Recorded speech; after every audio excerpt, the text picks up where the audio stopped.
G'day everyone. It's been a bit of a mad rush this afternoon, and I think that's probably going to be the title of this video, Mad Rush. As you can see sort of in the background, I'm racing against daylight right now.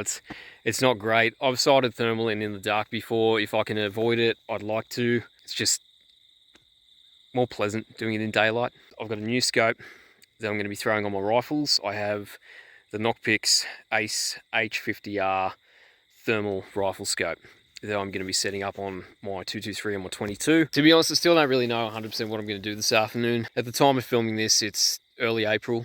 The rut, as far as I'm aware, is in full swing. I told myself what I'm going to do. I'm going to get the rifles both sighted in, and then I'm going to move all the way across towards those hills. Not into those hills, but there's some paddocks on the other side. Right, I'm twisting my hand the wrong way. There. Anyway, some paddocks right there. I'm going to be moving over there.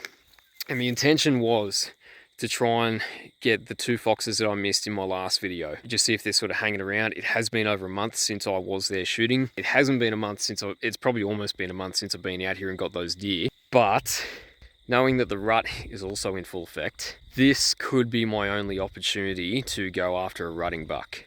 This video could be titled A Rush for the Rut. It could be just titled A Mad Rush. If it's got anything to do with the rut in the title, spoiler alert, it could mean that I got myself a buck. But priority one, we're racing against the sun. I just want to get these rifles sighted in so I can start using them. There's no method to my madness here. It could be refined, and if anyone has any pointers for sighting in thermal, I will happily accept your advice and take it on board and consider it next time I'm out. But right now, like I said, I'm racing against the clock. I only sort of go on the road by the time I get all my crap together and got to in the ute and out the car. I don't even know what the time is right now.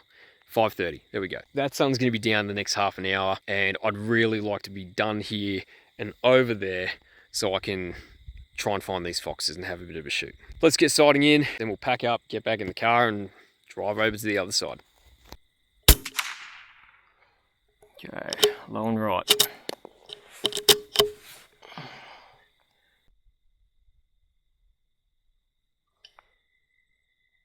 you gotta be kidding me. There is a buck croaking over that way right now. I don't know if you can hear it in the phone. To be honest, I don't even know if you can hear me right now.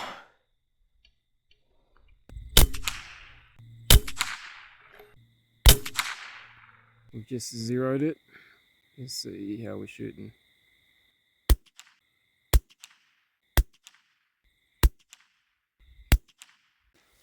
Rifle's clear, let's go for a quick walk. So I don't know if you could hear me before, but I can hear a buck croaking in the distance in the direction that I'm shooting. Oh man, look, I'm so tempted once I get this 223 in to just go for a walk and just see what we can find. This is our first group down here. It's not great for 50 meters with the 22, and that was after I zeroed it. So we're on target. I just need to work on tightening my groups a bit better. But that's just gonna have to do for today's sighting in. I'll refine it another time. Let's get the scope on the 223 and let's get it happening.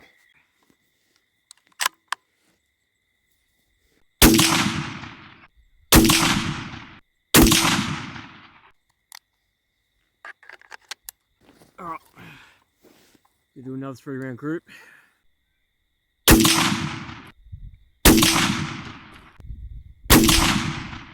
You know, it's funny, last year a mate of mine was getting a thermal scope and he was going to get the TH50 V2. At the time, Infrared had just released the Ricoh Mark II RH50R. And I recommended he get that. After he got that, I made a prediction that Infrared were going to combine essentially the internal software specs and all that, the Ricoh RH50R V2, and they were going to combine that into the body of the tube with a built-in laser rangefinder. About 2 months later, Nocpix was unveiled, powered by Infrared, and we have the ACE H50R. So I'd like to say I was pretty close with my prediction. That was the first group there. It was 22 before, 223, and after the adjustment, we're shooting pretty good. Look, I know I need to work on refining my groupings. 50 meters, it's thermal, it's not day optic. I feel like with a day optic, I'd probably shoot a lot tighter grip. I'm out here doing the best I can. Like I said, if you want to offer some advice, I will happily take it because I'm always looking to improve myself. So if you've got a way that I can refine my targeting method for thermal, I will hear you out 100%. So if you do have any suggestions, be sure to comment. Current plan of action is I'm going to throw a jumper on for one. It's starting to get cold. I'm then going to grab my hunting bag. I'm going to go for a walk past the target in that direction where I heard the croaking buck. Now, I did tell my wife coming out that if I come across a trophy buck, a once-in-a-lifetime buck, I'm going for it. Now, I don't have a problem shooting deer with thermal because for me, it's circumstantial. I've had this conversation with my mate, and the thing for me is I work long days, long hours. I even have to work weekends sometimes, particularly around this time of the year for some unknown reason. I've got 4 young kids. I'm married. I'm not complaining about any of that. I'm just painting a picture. So the earliest that I can get out to do any shooting usually is after 9 p.m. after my kids are in bed. I've had a moment to relax and get my shit together. And at the end of the day, I just want the venison to fill my freezer. I'm not particularly after a trophy buck. I would love a wall-mounted buck, don't get me wrong. But for me, venison's more of a priority. So if having thermal, going out late at night, enables me to fill my freezer and improve my chances of doing that, then I don't see a problem with it. My point of view is it's all circumstantial. Circumstances would have it that there is a buck somewhere in that direction.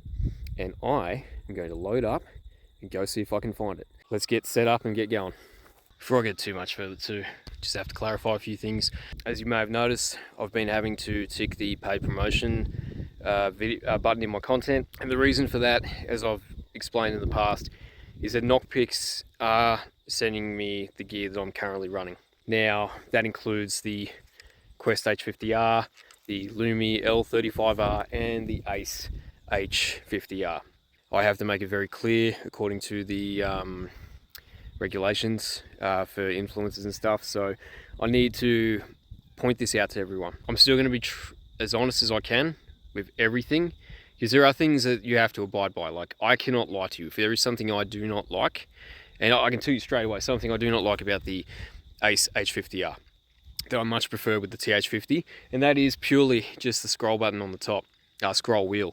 On the Infrared TH50 V2, there is feedback when you turn the dial.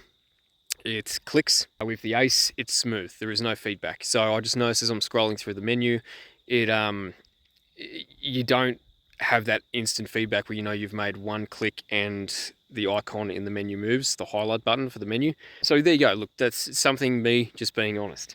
Kind of like with the Quest H50R. I've said in the past, I don't like the audio recording in it.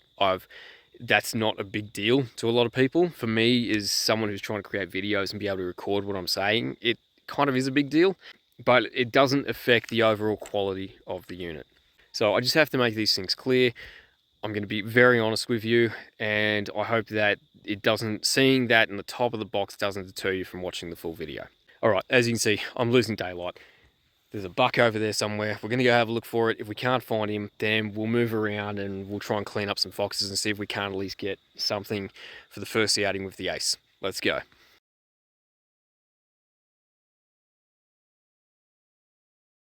All right, so I just thought I'll do a bit of recording so you can see how dark it's getting. But I've just seen my first deer back up in this direction. I don't know how far away they are exactly because the trees that I can see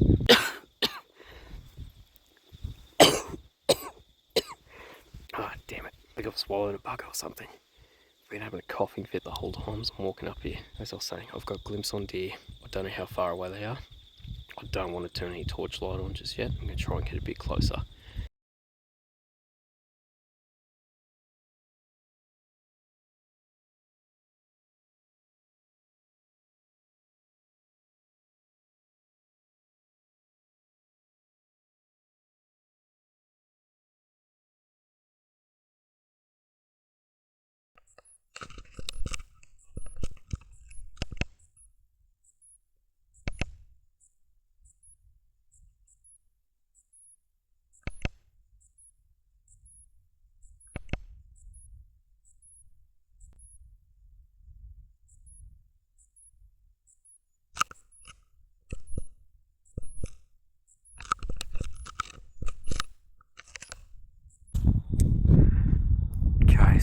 I've just jumped over onto the rifle because I feel, and this could actually backfire on me, but I feel like the audio in the ACE is better than in the Quest. Now I've just been, I hope I'm able to confirm, yep, we've got one buck. It could be our croaking buck. You can just make out his antlers, but they're very twiggy.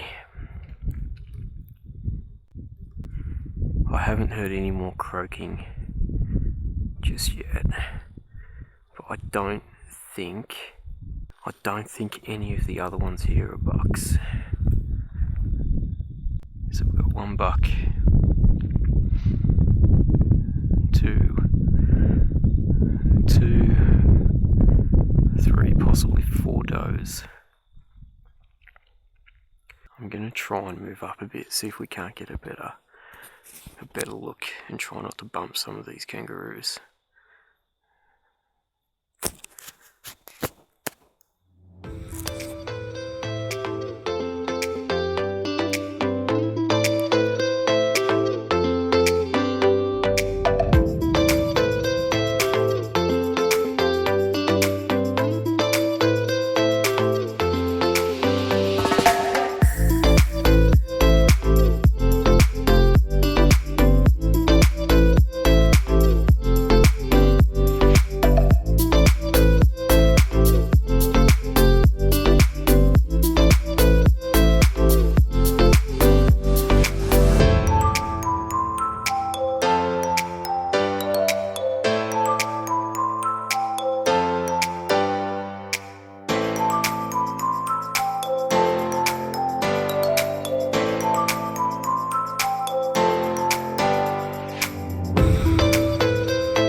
And what looked like a spiker. Buck didn't have a great set of antlers on him. Look, the direction they're heading in, it's not the direction I want to go tonight.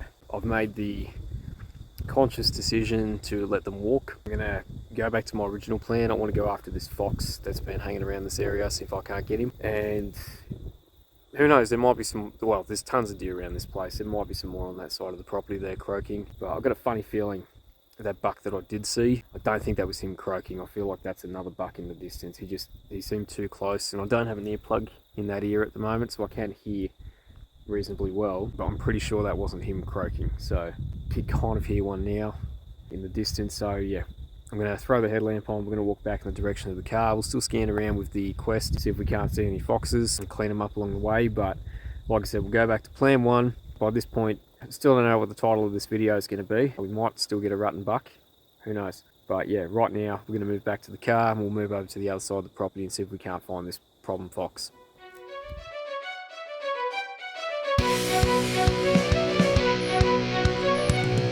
So it hasn't been a great night. You can see my rifle just there and how high the grass is down here.